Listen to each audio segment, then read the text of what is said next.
사도 바울은 여러 가지 특징이 있지만 성경에 나오는 것 중에 하나가 뭐냐면 그 사람이 로마 시민권을 가지고 있는 사람이다 하는 것이 있습니다.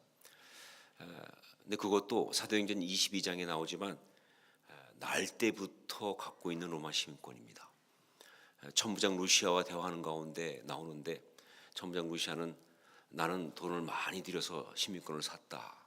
그런데 너는 어떠냐 했을 때 나는 날 때부터 로마 시민권을 가지고 있었다. 사실 그 당시 세계 속에서 이 로마 시민권을 가졌다고 하는 것은요 정말 대단한 특권입니다. 지금 우리가 생각할 때는 솔직히 가늠할 수 없을 만큼 엄청난 특권이에요. 로마는요 지중 연안의 모든 곳을 다스리는 제국이었습니다. 그런데 그 대제국을 이루고 있지만 그러나 여러 지역들은 다 뭐냐면 로마의 속국이었어요. 그러다 보니까 그곳에 있는 그 사람들은 로마의 속국에 속한 백성이지 로마 시민은 아닙니다. 비록 로마 제국에 있지만 그러나 로마의 속국에 불과한 로마 시민권을 가진 사람들은 정말 소수였어요. 그러다 보니까 이 로마 시민권을 가진 사람들은요 굉장한 특권과 권세가 있었어요. 그래서 많은 사람들이 로마 시민권을 따기 위해서 애를 쓰고 그렇게 하는 그런 시대였는데 놀랍게도 바울 사도는 날 때부터 로마 시민이었다.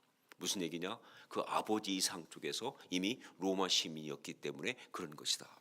자, 그런데 사실 이 바울의 이 경험은요 다른 것도 많이 그렇지만 그가 정말 복음을 이해하고 이 복음을 우리 가운데 전해주는데 너무나 귀하게 쓰입니다. 날 때부터 로마 시민권을 가졌다는 이것은 특별히 그래요. 왜냐하면요 그는 정말 기가 막히게 이해한 게 뭐냐? 그렇다. 우리가 구원받는 이것은 우리의 행위로 하는 것이 아니다. 우리가 애써서 행위 수고해서 얻는 것이 아니라 그냥 예수 그리스도를 주로 영접함으로 하나님의 자녀가 되면서 행위가 아니고 그냥 속하면서 그러면서 받는 거라는 이 놀라운 신비를 바로 이 로마 시민권 날 때부터 갖고 있던 이걸 통해서 아주 잘 이해할 수가 있었던 것이죠. 자, 그런데 이런 그 로마 시민권을 통해서 이해한 이런 이 비밀은요 거기서까지만 끝나는 것이 아니라 그 다음에 계속 이어집니다. 뭐냐? 그러니까 우리가 이 땅을 살아가면서 어떻게 살아가야 할 것이냐? 하나님의 자녀로서 구원받은 자로 이 땅을 살아갈 때 어떻게 살 것이냐? 바로 거기에 대한 대답으로 우리는 사실은 하늘 시민권을 가진 사람이다. 그가 로마 시민권을 가지고 여러 지역 갔을 때 거기에서 그 땅에 속한 사람이 아니라 로마 시민으로 갖고 있는 여러 가지 특권과 그리고 어떤 것들을 누리면서 깨달은 그대로 우리는 이 땅에 구층 현실 속에 살아가고 있지만 사실은 우리는 하늘 시민권을 가지고 있는 사람들. 우리의 시민권은 하늘에 있다. 이게 지금 이 땅을 살아가는 우리한테 너무너무 중요한 것이다. 특히 신앙의 사람으로서 정말 아름답게 살기 원한다면 이번 주제처럼 감동스러운 사람이 되기 원한다면 꼭 기억해야 될 건 뭐냐? 바로 우리의 시민권은 하늘에 있다는 사실. 그 권리를 그리고 그 의무를 그렇게 기가 막힌 권리를 갖고 있는데 모르고 있으면 안타깝지 않겠어요? 그러나 또한 권리만 있는 것이 아니라 그러니까 또 우리가 이렇게 살아야 한다는 의무도 있는 이 비밀들을 말하는 것이죠. 바로 이 점을 지금 감옥에 갇혀 있는 자 그러나 그 가운데서 오히려 기쁨을 노래하고 있는 사람 감옥에 갇혀 있지만 그러나 그 가운데서 자유를 만끽하고 있는 사람 그 바울 사도가 사랑하는 동일한 신앙의 형제들인 지체들인 빌립보 성도들에게 아주 강조하면서 또 이야기하고 있는 것 그것이 바로 빌립보서 이 말씀입니다. 그래서 오늘 말씀에서 바울 사도는요 이 하늘 시민권을 가진 자의 이 땅에서의 그 아름다운 삶의 모습을 갖다가 자기 자신을 예로 들면서 아주 확실하고 그리고 감동적으로 펼치고 있어요. 너희도 이렇게 살아야 한다라고 하면서 그게 오늘 우리가 적용할 말씀이에요. 오늘 이 말씀이 우리한테 왔을 때 바로 이것이 우리한테 중요한 메시지예요. 너희도 이렇게 살아야 한다. 우리도 하늘 시민권을 가진 사람입니다. 지금 이 땅을 살고 있지만 여기를 살고 있지만 그러나 우리도 하늘 시민권을 가진 사람이에요. 그래서 우리도 바울 사도가 살았던 것처럼 그렇게 성경에 나오고 있는 그 메시지 그대로 우리도 그렇게 살아야 한다는 것이죠. 어떤 상황에 있든지 어떤 환경에 있든지 상관없이. 그럼 먼저 12절부터 14절까지 말씀을 통해서 이렇게 노래하고 있습니다. 내가 이미 얻었다 함도 아니요 온전히 이루었다 함도 아니라 오직 내가 그리스도 예수께 잡힌 바 된 것을 잡으려고 달려가노라. 형제들아, 나는 아직 내가 잡은 줄로 여기지 아니하고 오직 한 일, 즉 뒤에 있는 것은 잊어버리고 앞에 있는 것을 잡으려고 표대를 향하여 그리스도 예수 안에서 하나님이 위에서 부르신 부름의 상을 위하여 달려가노라. 이 말씀은요, 빌립보 3장 11절에 그 앞에 나오고 있는 어떻게 해서든지 죽은 자 가운데서 부활에 이르려 하노니 라고 하면서 펼쳐진 말씀이기 때문에 이 부활 신앙을 선포하는 것으로 시작한 말씀이에요. 그런데 결국 그렇지만 이 말씀은 어디로 가고 있느냐? 그렇게 시작해서 그 말씀이 가고 있는 것은 바로 3장 20절. 그러나 우리의 시민권은 하늘에 있는지라. 거기로부터 구원하는 자 곧 주 예수 그리스도를 기다리노니. 바로 거기로 가고 있어요. 이렇게 연결되고 있는 그런 말씀이에요. 제가 이 빌립보서를 성경을 연구해 보면서 느꼈는데 참 어렵다는 거예요. 사실 빌립보서가 참 쉬워 보이잖아요. 근데 어려운 거예요. SBS라고 성경 공부하는 프로그램을 가르칠 때 전 빌립보서를 정말 기대를 많이 했어요. 왜냐하면 빌립보서가 너무 은혜로운 말씀이니까 이 성경 공부할 때 너무 좋겠다. 그랬다가 정말 고통을 많이 겪었어요. 너무 어려워서.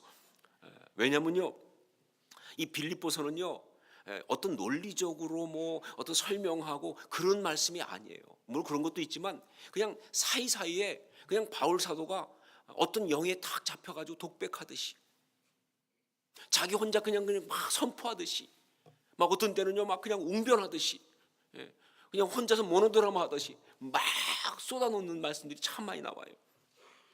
어떤 경우는 노래처럼 하기도 하고 말이죠. 어떤 경우는 그냥 단 하나의 주어를 가지고 그냥 동사를 수십 개 연결하면서 나가기도 하고. 그러니까 참 쉬운 말씀이 아니에요. 되게 은혜로운데 이해하기가 쉽지 않다. 이게 바로 빌립보서 말씀의 특징이에요. 여기 말씀도 그렇습니다. 지금 바울 사도가 정말 이 12절 14절에서 내가 이미 얻었다함도 아니요 온전히 이뤘다함도 아니라 오직 내가 그리스도께 예수께 잡힌 바 된 것을 잡으려고 달려가노니, 사실은요 이것은요 그냥 막 쏟아놓고 있는 어떤 이야기예요. 이 속에서 막 올라오고 있는 것을 막 쏟아붓고 있는 이야기예요. 그래서 정말 이게 쉽지 않아요. 굉장히 어려워요. 지금 바울 사도는 어떤 그림을 그리고 있어요. 지금 자기 속에 어떤 그림이 그려지고 있는데 그걸 막 지금 표현하고 있는데 이게 이해하기가 언뜻 쉽지 않아요. 하지만 한 가지는 분명합니다. 그가 지금 그리고 있는 그림이 바로 뭐냐? 그건 바로 하늘 시민권을 가지고 이 땅을 살아가는 사람들의 모습이에요. 하늘 시민권을 가지고 이 땅을 살아가는, 아주 이 구체적인 땅의 이 삶 속에서 있지만 그러나 하늘 시민권을 가지고 살아가는 그 사람들의 모습을 쫙 그리고 있는데, 그런데 그 그림을 그리면서 바울 사도가 아주 분명하게 정의하고 있는 그 모습이 어떤 거냐를 말하고는 아주 중요한 중심이 있다면 그건 바로 뭐냐? 그 사람들은 표대를 향하여 달려가는 삶을 산다는 것입니다. 그냥 헤매고 있는 것이 아니라, 그냥 왔다 갔다 하는 것이 아니라 하나의 분명한 표대를 향하여 그렇게 달려가듯이 살아가는 사람들, 그것이 바로 하늘 시민권을 가지고 살아가는 사람들의 모습이라는 것이죠. 저는 우리 모두가 다 이 세상에서 바로 이렇게 아름답게 살아야 하고 또 그렇게 살 수 있다고 믿습니다. 왜? 그리스도인이니까. 우리가 하늘 시민권을 가졌으니까. 우리는 이 땅에서 바로 이렇게 아름답게 살고 또 살 수 있는 것이다. 자, 그렇다면 이 말씀에 나온 표대, 정말 하늘 시민권을 가진 사람은 표대를 향하여 달려가는 삶을 산다고 했는데, 그러면 이 말씀에 나온 표대, 그건 뭐냐? 하늘 시민권을 가진 사람이 정말 아름답게 살기 위해서 날마다 바라봐야 되는, 그리고 붙들고 정말 그것을 향해서 나가야 하는 어떤 그 표대는 무엇인가?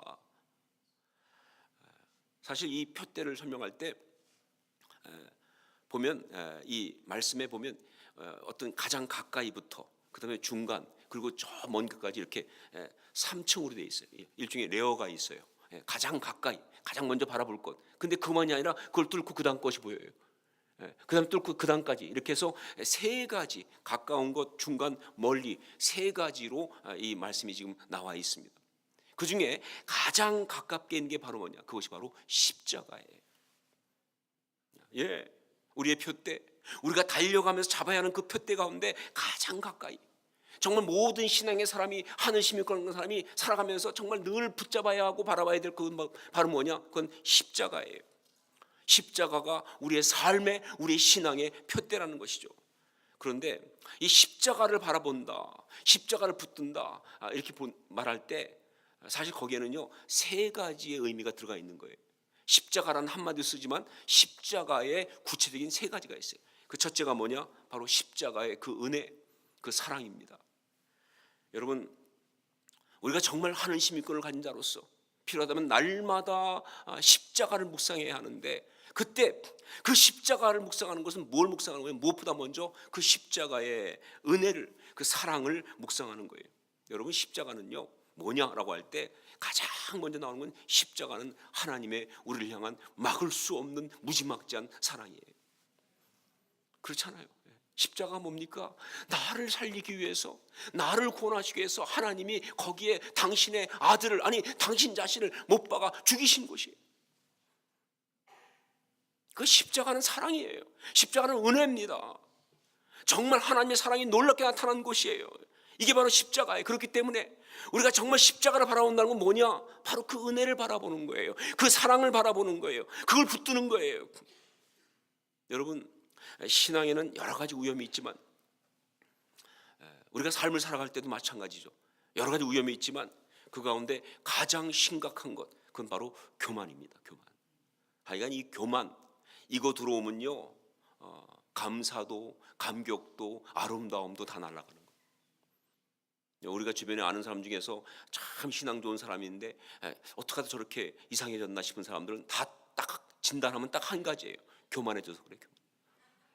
교만해지면 그때부터 이상해지는 거예요. 하여간 교만은 정말 무서운 그런 것입니다.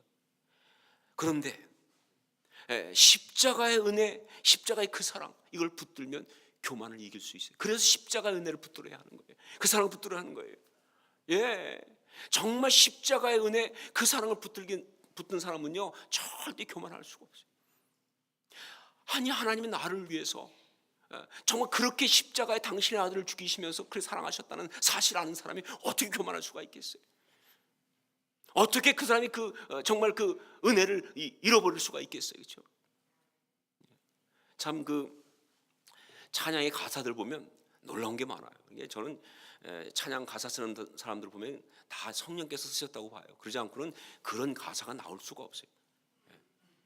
제가 그분들을 무시하는 건 아니지만, 그러나 그건 사람이 할 수 있는 가사가 아니에요. 왜냐하면 신학적으로도 그렇고 영적으로 기가 막히게 쓰거든요. 그 중에 하나 뭐예요? 십자가 그 사랑, 멀리 떠나서 무너진 나의 삶 속에 잊혀진 주은. 기가 막히잖아요. 정말 그 삶이 무너지고 그 은혜 삶 속에서 은혜가 잊혀지는 이유가 뭐냐? 딱 한 가지, 십자가 그 사랑을 떠났다. 십자가 그 사랑을 떠나게 되면, 십자가의 그 은혜를 잊어버리게 되면요 그 삶은 무너지는 거예요. 교만해지면서, 그러면서 정말 은혜가 없는, 감사가 없는, 감격이 없는, 정말 짜증나는 아주 안타까운 모습이 되고 마는 것이죠. 바로 그렇기 때문에, 그래서 십자가의 그 은혜를, 그 사랑을 날마다 붙들어야 돼요. 다시 그걸 붙드는 것밖에 답이 없어요. 그걸 붙들게 되면 잊었던 그 감격을 회복할 줄로 믿습니다. 정말 그러면 상황은 똑같아, 바뀐 거 없어요. 같아. 그래도 말이죠, 이 속에서 정말 다시 한번 그 감사가, 정말 은혜가, 비록 정말 나한테 지금 있는 것은 아무것도 없을지라도, 상황은 여전히 똑같을지라도 상관없이 다시 한번 너무 감사하면서 그렇게 감격하는 삶을 회복할 수가 있는 거예요. 예, 하늘 시민권을 가진 사람은 푯대를 향해서 나가는데 그 푯대 중에 가장 가까운 건 십자가예요. 근데 그 십자가가 어떤 것이냐? 첫 번째로 십자가의 은혜입니다. 십자가의 사랑입니다. 우리가 그것을 끝없이 바라봐야 되는 거예요. 전 여러분이 이 십자가의 사랑, 그 은혜, 이것을 놓치지 않고 늘 붙드는 사람 될 수 있기를 주님으로 축원합니다. 그래야 신앙생활이에요. 그래야 감격 있고 아름다움이 있어요. 자, 두 번째는 뭐냐? 십자가를 붙든다 할 때 그건 또 어떤 의미가 있느냐? 바로 십자가의 그 능력, 그 승리, 그것입니다. 십자가의 능력, 그 승리. 예, 십자가는 또 뭐냐? 그건 바로 승리예요. 십자가는 뭐냐? 능력이에요. 십자가 갖고 있는 가장 강력한 또 하나의 모습 중에 하나가 그 승리와 능력의 이야기인 거예요. 예, 한국 사람들이 가장 사랑하는 찬송가가 뭐냐 한번 조사를 해봤어요. 누가 했는데 쭉 해보니까 한국 사람들이 가장 사랑하는 찬송가, 아마 이것은 뭐 한국 사람만이 아니라 사실은 모든 성도들이 사랑하는 찬송가겠죠. 그것이 바로 갈보리산 위에 십자가 섰으니 그겁니다. 갈보리산 위에 십자가 섰으니 왜 그렇게 사람들이 사랑할까? 이유는 바로 그것이 십자가의 능력을, 그 십자가의 그 승리를 노래하고 있기 때문에 그래요. 특히 최후 승리를 얻기까지 주의 십자가 사랑하리, 빛난 면류관 얻기까지 험한 십자가 붙들겠네.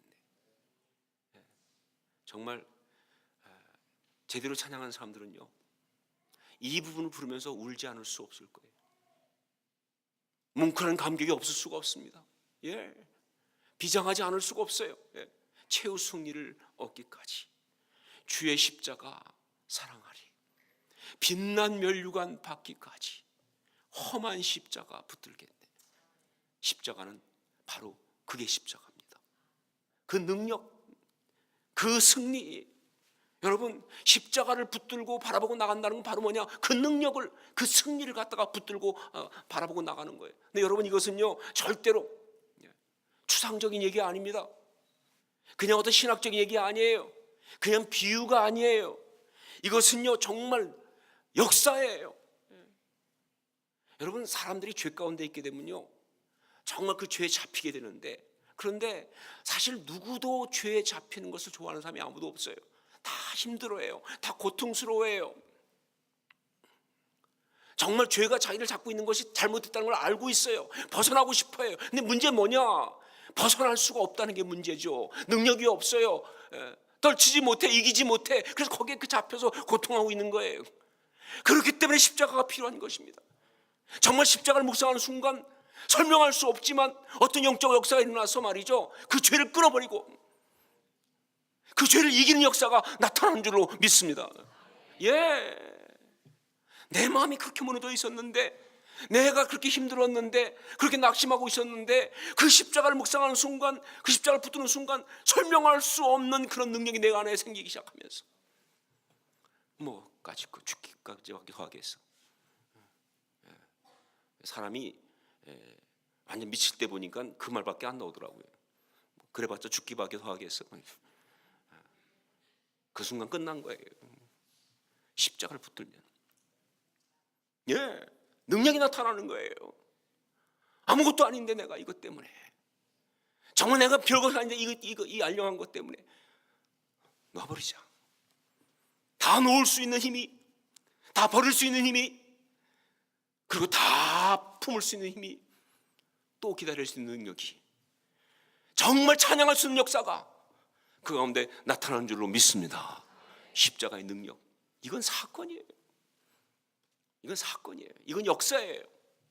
그냥 추상적인 얘기가 아니에요. 실제 우리 가운데 일어난 이야기예요. 죄를 이기고 벗어날 수 있는 능력과 그 승리의 이야기는 십자가 그것밖에 없습니다.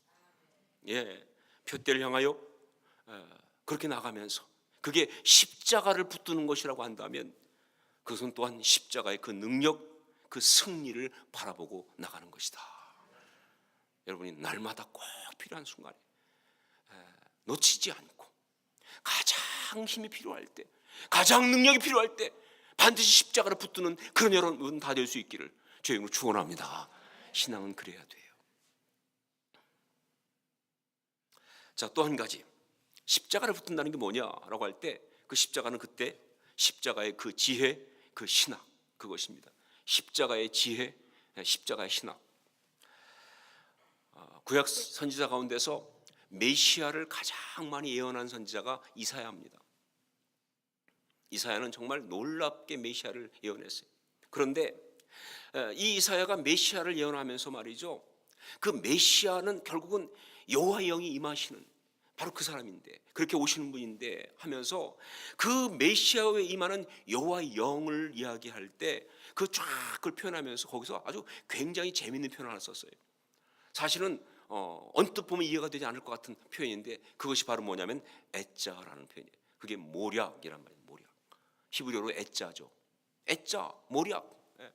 이사야 11장 2절 말씀, 그의 위에 여호와의 영 곧 지혜와 총명의 영이요 모략과 재능의 영이요 지식과 여호와를 경외하는 영이 강림하시니. 메시아는 여호와의 영이 임하신 분인데 그 영이 어떤 영이냐? 모략의 영이라는 거예요. 애자. 이건 신학적으로 굉장히 중요한 말입니다. 그런데 그걸 한 번만 쓴 것이 아니에요. 여러 번 썼어요. 다른 곳에서 또 얘기할 때는 뭐라고 그러느냐? 메시아를 이름을 쭉 열거하면서 그분을 뭐라고 부를 것이냐라고 할 때 바로 모사라는 뜻이에요. 모사. 이거는 야하츠란 말, 즉 애자의 동사형인데 이게 변형돼서 나온 말이죠, 그렇죠? 야하츠란 그 동사의 변형형 나온 것이 모사예요. 이사야 9장 6절 말씀. 이는 한 아기가 우리에게 낳았고 한 아들을 우리에게 주신 바 되었는데 그의 어깨는 정사를 메웠고 그의 이름은 기묘자라 모사라 전능하신 하나님이라 영존하신 아버지라 평강의 왕이라 할 것임이라. 근데 여기 표현 가운데 뭐예요? 그의 이름은 기묘자라 모사라. 어떤 성경을 보면요, 기묘자는 뭐예요? 사실은 모사를 꾸미고는 원더풀이라는 표현이라고 써요. 원더풀 카운슬러. 그러니까 모사라는 말, 이게 더 중요한 거예요. 놀라운 어떤 그런 모사. 이게 바로 메시아의 이름이라는 거예요. 자, 뭘 말하고 있는 것이냐? 결국 이렇게 말할 수 있습니다. 메시아는 하나님의 모략이다 하는 것입니다. 메시아는 우리 하나님의 기가 막힌 모략이라고 하는 거예요. 그래요. 여러분, 메시아의 오심, 그걸 통해서 우리가 구원받는 이야기는요, 우리 하나님의 정말 기가 막힌 모략이에요. 사단, 마귀, 죄를 박살낼 수 있는 정말 상상도 못한 기가 막힌 하나님의 애자, 모략이 바로 메시아예요. 예수 그리스도예요. 그 중에 하나가 뭐냐? 바로 예수님이 이 땅에 오신 거 아니에요. 육신을 입고 하나님이 이 땅에 오신 거, 성육신. 여러분, 지금 우리야 신앙생활 많이 하다 보니까 이미 들어서 익숙한 줄 알지만 그 당시 세계 속에서는요, 성육신 말 자체가 말도 안 되는 스캔들이에요. 스칸달론이에요. 아니, 말이 됩니까? 어떻게 하나님이 육신을 입어? 그 당시 그 철학은요, 육은 악한 거예요. 육은 제한적인 거예요. 그냥 그야말로 모털. 그러니까 그냥 한계가 있는 거예요. 그런데 이모털, 전능하신 분께서 그곳 속에 들어온다는 게 말이 되냐고요. 있을 수 없는 이야기예요. 그런데 하나님 그걸 행하셨잖아요. 전능자께서, 하나님께서 말이죠, 한 아기의 모습으로 이 땅에 오신 이야기. 이 낮은 곳까지, 이 누성까지 찾아오신 역사, 상상도 못한 하나님의 애자 모략이에요. 여기에 마귀가 당하기 시작한 거예요. 여기에 죄가 무너지기 시작한 거예요. 이게 하나님의 모략의 얘기예요. 그런데 여러분, 그런 성육신, 인카네이션, 즉 하나님의 기가 막힌 모략이잖아요. 그것보다 훨씬 더 강력한 모략이 바로 뭐냐? 십자가예요. 여러분, 하나님이 육신을 입는다는 것도 말이 안 되지만 더 말이 안 되는, 상상도 못한 얘기가 하나님이 죽으신다는 거예요. 우리를 위해서. 어떻게 신이 죽습니까? 어떻게 신이 고난당합니까? 그러니까 이사야는 처음에 그 예언을 쓸 때 놀래잖아요. 우리가 본 걸 누가 어떻게 말할 수 있냐, 누가 이걸 믿겠느냐 말이죠. 어떻게 메시아가 고난을 당하는지 말이죠. 이 말이 안 되는 이야기, 53장이 쫙 펼치고 있는 이야기가 그 얘기 아니에요, 그렇죠? 이건 말이 안 되는 거예요. 그런데 하나님은 그 일을 행하셨어요. 십자가는요, 우리 하나님의 최고의 모략이에요. 십자가는요, 우리 하나님의 정말 설명할 수 없는 모략이에요. 정말 죄를 다 뒤집어 버리는, 악한 권세를 다 깨트려 버리는 하나님의 지혜입니다. 바로 우린 그걸 붙드는 거예요. 우리가 십자가를 붙든다고 할 때 또 한 가지 뭐냐? 십자가의 그 지혜, 그 신학을 붙드는 거예요. 이게 정말 중요합니다. 정말 죽기까지 충성하셨던, 순종하셨던 예수님의 그 십자가, 스스로 죽고 내어줌으로써 오히려 얻고 이기는 그 영적인 신비, 자신이 낮아지면 하나님이 높이시는 그 놀라운 역사, 이 십자가의 비밀이 바로 우리가 붙들어야 될 십자가 이야기예요. 복잡하게 설명하지 않겠습니다. 우리가 공동체 이룰 때 그 공동체 가운데 원하지 않는 갈등이 있어요. 어떤 싸움이 있어요. 힘든 게 있어요. 근데 안 풀려. 사실 다 사람들은 다 하나님 믿는 사람들이에요. 나는 하나님 뜻 하고 싶어 해요. 그런데 서로 갈등하기 시작해요. 안 풀리고 어려울 때, 그때 어떻게 하면 좋으냐 말이죠.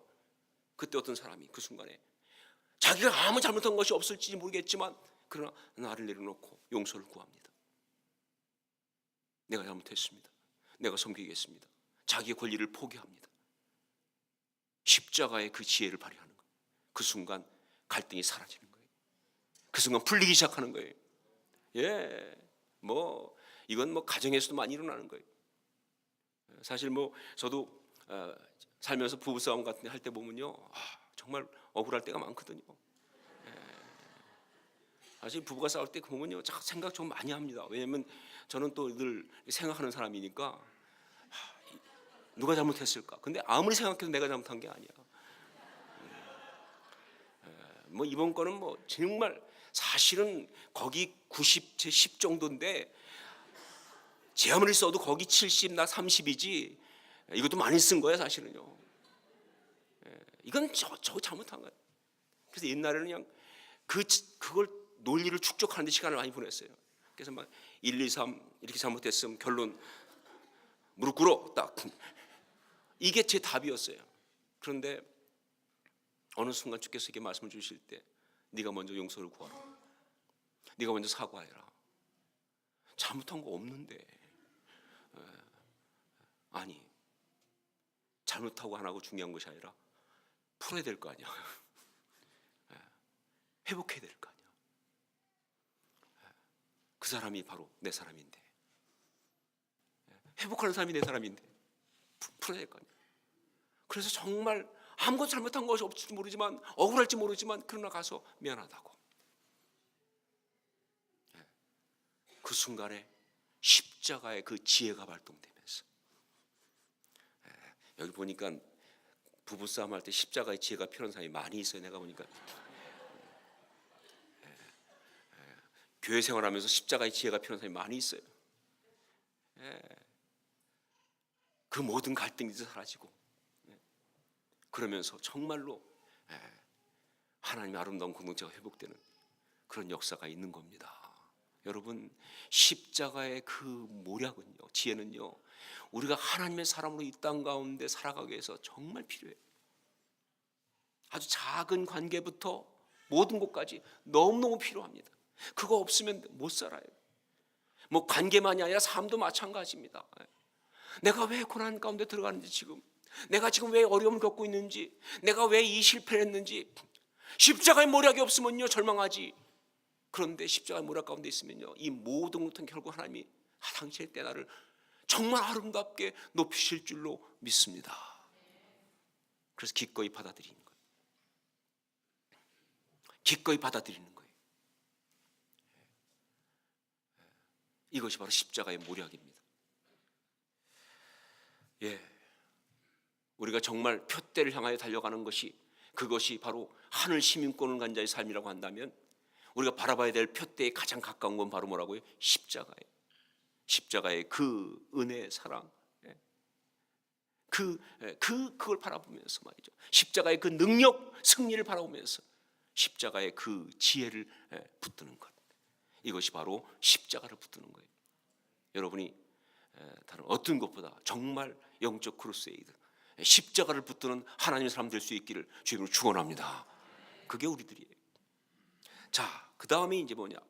그 다음에 십자가가 가장 가까운 거라면 그보다 조금 더 뒤에 있는 것, 그것이 바로 부활신앙이에요. 표대 가장 가까운 건 십자가로 간다면 그보다 조금 더 뒤에 있는 것, 그래서 정말 우리가 십자가를 통해서 또 반드시 바라보고 붙들어야 될 것이 바로 뭐냐? 부활신앙이에요. 바울 사도가 빌립보 3장 10절 11절에서 내가 그리스도와 그 부활의 권능과 그 고난에 참여함을 알고자 하여 그의 죽으심을 본받아 어떻게 해서든지 죽은 자 가운데서 부활에 이르려 하노니 라고 말하면서, 그 표대가 뭐냐? 십자가를 통과해서 부활에 이르는 것임을 분명히 한 것처럼 우리 신앙의 표대는 또한 부활신앙이에요. 그래요.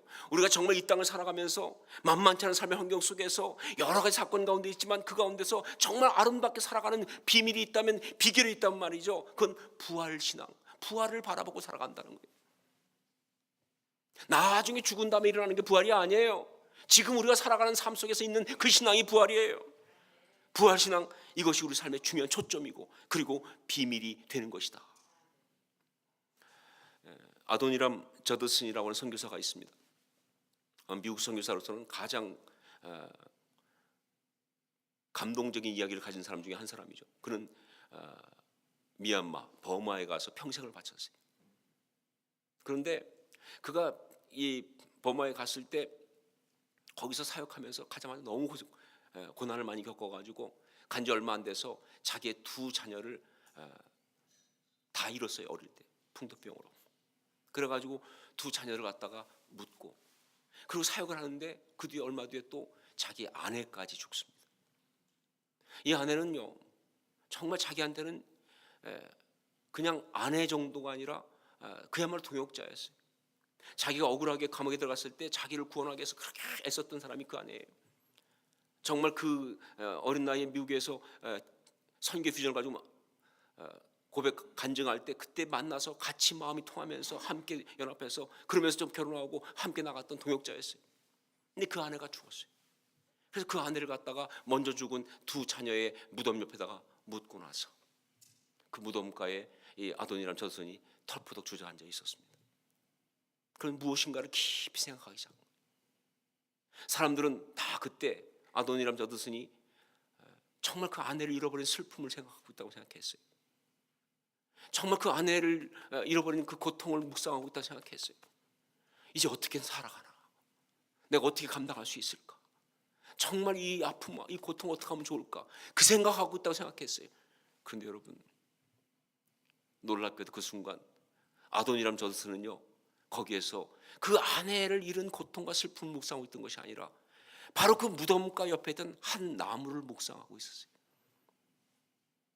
그 나무는요 미얀마 버마 말로 호삐라고 하는 나무예요. 그런데 그 호삐라는 말은 무슨 뜻이냐? 희망이라는 뜻이에요. 그는 아마 그 순간 그 나무를 보면서 일종의 큐티하고 있었던 것 같아요. 메시지를 받고 있었어요. 그 절망적인 순간에 그 어려운 순간이 있었지만 정말 그 순간에 그 호피나무를 보는 순간에 그래도 이 땅 가운데 복음이 정말 아름답게 세워지는 그 소망을 다시 붙잡고 주의 복음은 여기서 멈출 수 없습니다. 하나님의 이 역사는 여기서 결코 중단될 수 없습니다. 정말 이 땅이 싫어 하지만 포기할 수 없어. 이 백성은 구원하고 싶어요. 그 희망을 그 소망을 다시 한번 부여잡고 있었다는 것이죠. 그게 바로 부활신앙이에요. 그게 바로 신앙입니다. 그게 정말 이 땅을 살아가는 하나님의 아름다운 사람들의 모습이에요. 그게 하늘 시민권을 가진 사람들의 이야기예요.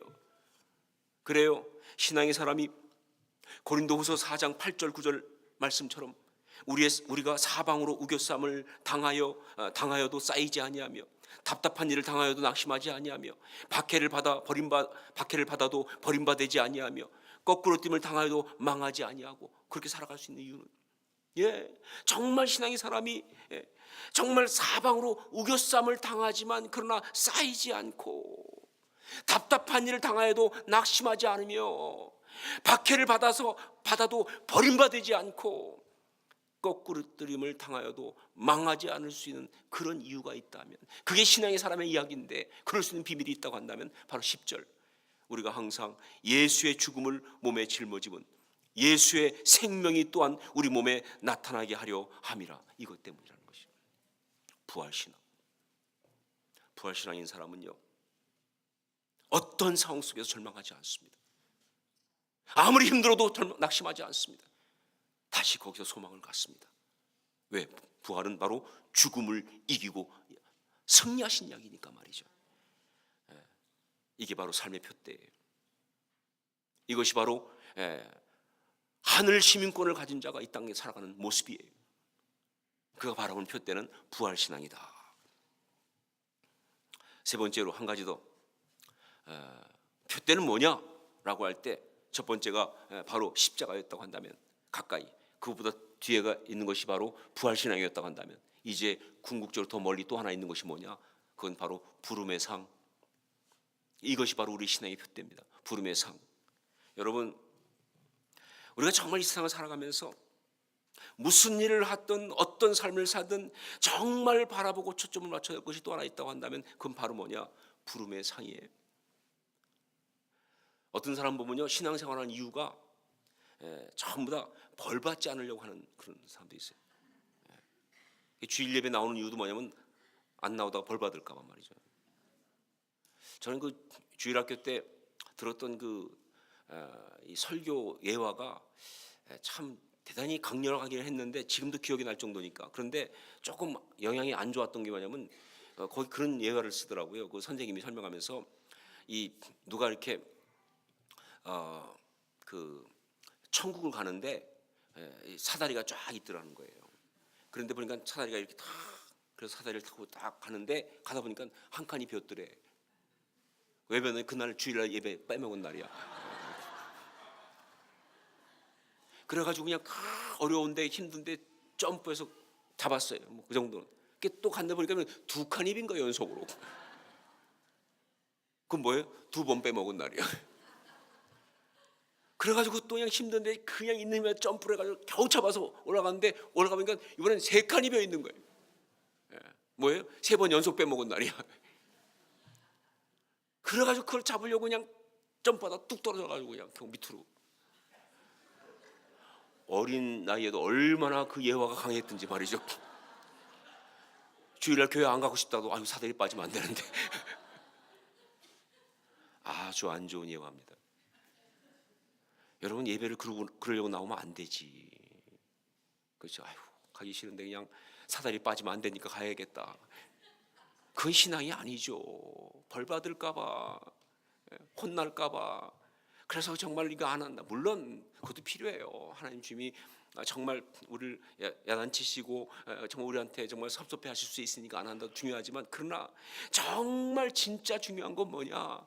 그 벌 받을까봐 혼날까봐가 아니라 상 받으려고 주님 기쁘시게 하려고 해야 맞는 거 아니냐 그 말이에요. 이단들이 정말 주로 많이 쓰는 수법 중에 하나. 이단들은 딱 두 가지 사용하거든요. 하나가 겁주고 또 하나가 뭐예요? 말도 안 되는 어떤 그런 그 교만을 부추기는 거예요. 그래서 막 14만 4천 명 거기 우리만 들어갔다 말이죠. 뭐 샌안토니에 있는 것들은 못 들어갔다 막 이런 식이거든요. 그게 이단 특징이잖아요. 근데 그것보다 훨씬 이단이 강한 게 뭐냐면 바로 이 지옥 간다는 벌 주는 거예요. 겁 주는 거예요. 그러니까 거기에 사람들이 벌벌 떠는 거예요. 아니요, 바르지 않습니다. 참 신앙은요 두려움 때문에 하는 거 아니에요. 참 신앙은요 지옥 때문에 하는 게 아니에요. 천국 때문에 하는 것이지. 천국을 바라보고 정말 거기 상 받을 것 때문에 하는 것이지 지옥에서 고통받을까 봐 어려울까 봐 그게 무서워서 그게 아니에요. 정말 진짜 신앙은 우리 주님 앞에 상 받을 기대를 가지고 우리가 정말 신앙생활 하면서 무엇을 하든지 말이죠, 그게 진짜 바르게 하는 것이라면요 상 받으려고 하는 것이 돼야 바른 거예요. 전도도 뭐예요? 상 받으려고. 선교도 상 받으려고, 봉사도 상 받으려고, 열심히 훈련받는 것도 상 받으려고 말이죠. 고난 속에 견디고 있는 이유도 상 받으려고, 정말 힘들고 어려운 자리지만 그러나 잘 감당하고 있는 이유도 상 받으려고 말이죠. 이것이 하늘 시민권을 갖는 그런 참신앙의 사람들의 모습이에요. 자, 근데 여러분이 지금 조금 분위기가 아멘 해도 되나 하는 분위기가 되는 이유가 있어요. 왜냐면요 이 상에 대한 것이 좀 헷갈려. 우리가 상 받으려고 하는데 맞긴 맞지만 꼭 그래도 되나? 이 상을 잘못 오해하고 있어요. 이 부름의 상, 그냥 상이 아니고 뭐예요? 부름의 상이잖아요. 누가 불렀는데? 예수 그리스도께서. 이단들은요 이 천국의 상을 갖다 또 이걸 왜곡했어요. 하긴 이단들은 참 여러 가지 왜곡의 천재들이야. 그래가지고 말이죠. 그러니까 사입이 아니에요. 유사하지만 아니다, 그렇죠? 그러니까 이게 아주 교묘하게. 그래서 상도 말이죠. 뭐라고 그러냐면 막 천국 가서 막 그냥 무슨 이 어떤 사람들은 뭐 아주 나이브하게 하면은 뭐 면류관을 쓴다. 그래서 막 전도하면 보석 하나씩 단다 막. 그래서 막 금면류관 쓰고 보석 달고 막 그런 걸 얘기하는 사람이 있어요. 참 말도 안 되는 거죠. 홍정일 목사님이 한번 설교하면서 그 얘기하더라고요. 그런 얘기하면서 하는 얘기가, 아니 자기가 보니까 계시록 보니까 이 천국 새하늘과 새 땅 거기 새 예루살렘 보니까 온통 다 금으로 지어지고 그리고 막 보석으로 다 치장되는데 결국 뭐냐? 그러니까 천국에서는 금 보석은 전부 다 건축 자재다. 그 건축 자재를 왜 머리 달고 있냐는 거예요. 지금 말하면 벽돌 달고 있는 거나 마찬가지야.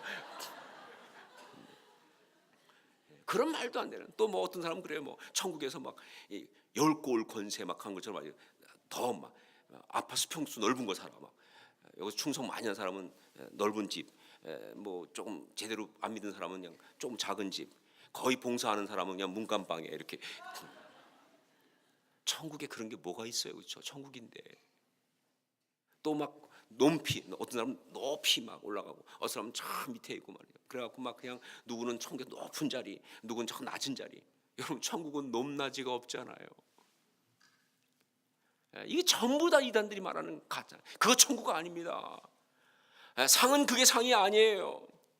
예, 그래서 이 말씀에도 부름의 상이라고 말하고 있잖아요. 그럼 그게 뭐냐? 그게 뭘 말하는 거? 진정을 뭘 말하는 것이냐? 우리 20절, 21절을 함께 읽도록 하겠습니다. 20절, 21절 같이 읽습니다. 그러나 우리의 시민권은 하늘에 있는지라 거기로부터 구원하는 자 곧 주 예수 그리스도를 기다리노니 그는 만물을 자기에게 복종하게 하실 수 있는 자의 역사로 우리의 낮은 몸을 자기 영광의 몸의 형체와 같이 변하게 하시리라. 바로 그 상은 한마디로 말하면 예수 그리스도. 부름의 상에 그 부름의 주체는 주님이시기 때문에 그 상은 한마디로 하면 예수 그리스도. 예, 예수 그리스도 우리 주님이 바로 우리가 받을 부름의 상이에요. 더 구체적으로 말하면요, 바로 우리를 그렇게 자녀 삼으시고 불러주신 주님께서, 정말 우리한테 이 땅의 삶을 갖다가 이제 소명으로 맡기신 분께서, 교회를 섬기라고 말씀하신 주님께서, 가정을 섬기라고 말씀하신 주님께서, 그 상황 속에서도 정말 나의 사람으로 살아가달라고 부탁하신 주님께서 우리가 그 일을 잘 감당했을 때, 그때 이제 우리의 눈에 눈물을 닦아주시면서 우리의 손을 잡아주시면서 수고했다, 착하고 충성된 종, 그렇게 말씀하시는 거예요. 저의 참 사랑하던 동역자이기도 했던 분 중에 한 분, 허진필 목사님이라고 계세요. 나이도 저하고 비슷한데 그분은 정말 예수님께 헌신하고 필리핀에 선교사로 나갔어요. 나가서 정말 열심히 사역했는데 자기한테 좀 유전적 질병 같은 것이 있는데 뭐냐면 자꾸 이 튜머가 생기는 거예요, 뇌에도. 그래서 몇 번 수술을 했어요. 악성은 아니지만 자꾸 생기니까 도저히 더 이상 될 수가 없어가지고 선교제에 있을 수가 없어요. 그래서 박규 목사님이라고 플러에 계시던 그 교수님이 저한테 부탁을 하더라고요. 이런 분이 있는데 유 목사님 교회에서 좀 함께 동역하면 안 되냐. 그분은 아무래도 좋은 의료 혜택이 있는 곳에 있어야 한다. 그래서 그분이 ANC에 부교육자로 오셨어요. 같이 사역했어요. 그런데 정말 이분은 그렇게 한데도 너무 주님 앞에 즐거운 사람이에요. 행복한 사람이에요. 그래서 그렇게 하는 가운데 또 몇 번 또 이 수술을 하시고 그랬어요. 그런데 그런 중에 제가 베이커스필드 캠퍼스를 부탁드렸어요. 그래서 정말 우리 샌안토니오 같이 베이커스필드 캠퍼스를 처음 시작하셔서 잘 하셨어요. 근데 거기서 또 다시 병이 재발됐어요. 그래가지고 또 수술하고 그것이 또 암이 됐어요. 그래서 다시 내려놓고 ANC 메인 캠퍼스 들어와서 함께 사역하는 동안 중간에 계속 키모테라피 하니까 막 얼굴이 퉁퉁 붓고 막 정말 그 모습이 너무나 힘들어요. 그러면서도 더 교육자에 와서 이야기하고 또 함께 사역하고. 그래서 결국은 50대 중반 나이에 돌아가셨어요. 근데 저는 그분의 장례 예배를 집례하면서 딱 한 가지밖에 생각이 안 나더라고요. 주님 앞에 평생을 헌신했는데 50대 중반 나이에 그렇게 돌아가신 분 보면서 딱 떠오르는 건 하나밖에 없어요. 그것이 바로 마태복음 25장에 나오는 그 달란트 비유나는 그 말씀. 잘하였도다 착하고 충성된 종아. 그거면 됐지 뭐. 뭐가 필요해요? 세상에서 뭐 명예를 얻지 못했어도, 이 땅 가운데 재산을 모으지 못했어도, 모은다고 가져가는 것도 아니고, 무슨 나름대로 뭐 건강하게 행복하게 사는 것이 없다 할지라도 정말 힘든 시간이지만 그러나 그 가운데 그 끔찍한 키모테라피를 감당하면서도 사역을 감당했던 그 모든 것들과 정말 힘든 그 모든 일을 감당했던 그 모든 것엔 대답, 상은 하나밖에 없지 않아요. 잘하였도다 착하고 충성된 종아. 장례식에 그 설교하면서 많이 울었어요. 예, 우리 이 땅에서 우리 삶에 정말 중요한 초점이 있다면 바로 그것은요, 다른 게 아니라 천국에서 우리 주님 예수 그리스도를 만나는 것, 그것입니다. 여기서 살지만 이 모든 것에 궁극적인 초점이 있다면 천국에 가서 예수님 만나는 거예요. 내가 왜 지금 견뎌야 하는가? 왜 내가 참아야 하는가? 내가 왜 버텨야 하는가? 내가 왜 정말 이 속에서도 정말 수고해야 하는가? 내가 왜 정말 피곤하지만 다시 일어나야 하는가? 이 모든 것들 이유가 있다면 바로 천국에서 우리 주님 만나야 하니까. 그게 중요한 거예요. 찬송가 가운데 우에 계신 나의 친구라는 찬송가가 있어요. 지금 92장이죠. 저는 그 찬송 가운데 특별히 4절, 그날의 여호와 황금길에 그의 영광 바라보며 그의 팔로 날 안을 때 만나보리 나의 친구. 부를 때마다 웁니다. 예, 난 그래서 살아요. 난 그래서 견뎌요. 난 그래서 걸어갑니다. 그날의 여호와 황금길에 그의 영광 바라보며 그의 팔로 날 안을 때 만나보리 나의 친구. 그때 주님이 수고했다고, 고맙다고 그러시면 됐죠. 뭐 제가 세상에서 뭐 얻은 것이 없어도, 누린 것이 없어도, 억울했어도 상관없어요. 주님이 아시면 되니까. 주님이 아시면 되니까. 주님이 그냥 수고했다고 하면 되니까. 이것이 바로 이 땅을 살아가는 우리들의 표대예요. 부름의 상, 부름의 상을 위해 달려가노라. 부름의 상. 예, 여러분, 하늘 시민권을 가진 사람은 어떤 사람인가? 바로 이 땅 가운데서 표대를 향하여 달려가는 삶을 사는 사람이다. 그 표대는 무엇인가? 가장 가깝게는 십자가고요. 그리고 십자가를 통과하면서 부활신앙이고요. 그리고 그 뒤에 부름의 상이 있어요. 천국이 있습니다. 정말 이 분명한 초점을 놓치지 않는 그런 주의 사람 될 수 있기를 주의 이름으로 축원합니다. 그것이 바로 지금 여기서 우리가 살아가는 이야기의 내용이고 이유가 되는 거예요. 다시 한번 말씀드립니다. 우리는 하늘 시민권을 가진 사람들입니다. 예, 그리스도인 그 감동스러운 사람의 여러 가지, 어제 새벽부터 저녁에 또 나눴지만 오늘 나눌 것은 바로 이거예요. 우리는 하늘 시민권을 가진 사람들이다. 그래서 지금 이 땅을 살고 있지만 여기에 속한 사람이 아니잖아요. 하늘 시민권을 가진 사람으로서 초점을 거기에 맞추고 표대를 향하여 그렇게 달려가는 아름다운 주의 사람 다 될 수 있기를 주의 이름으로 축원합니다. 그것이 바로 이 샌안토니오, 이 ANC 온누리교회 이 공동체의 모습일 수 있기를, 이 공동체의 정서일 수 있기를, 이 공동체의 내용일 수 있기를, 이 공동체의 능력일 수 있기를 주의 이름으로 축원합니다. 기도하겠습니다. 우리 같이 한번 기도했으면 좋겠습니다. 우리는 하늘 시민권을 가진 사람들입니다. 잊지 않게 하여 주옵소서. 표대를 향하여 달려간다. 그러니까 정말 그 시민권을 가진 자로서 십자가를 바라보고 부활신앙을 붙들고 부름의 상을 위해 달려가는 우리가 되게 하여 주시옵소서. 우리 함께 결단하면서 고백하면서 간구하면서 함께 통성을 같이 기도하겠습니다. 아버지, 하나님 기도합니다. 하나님 아버지, 우린 그러기 원합니다. 그렇게 살아가기 원합니다. 역사하여 주옵소서. 우리의 시민권은 하늘에 있지. 예, 맞습니다. 정말 표대를 향해 달려가는 우리가 되게 도와주시되 정말 하나님 아버지, 아버지가 원하는 것처럼 정말 부활신앙을, 아주 십자가를 위해서 부활신앙을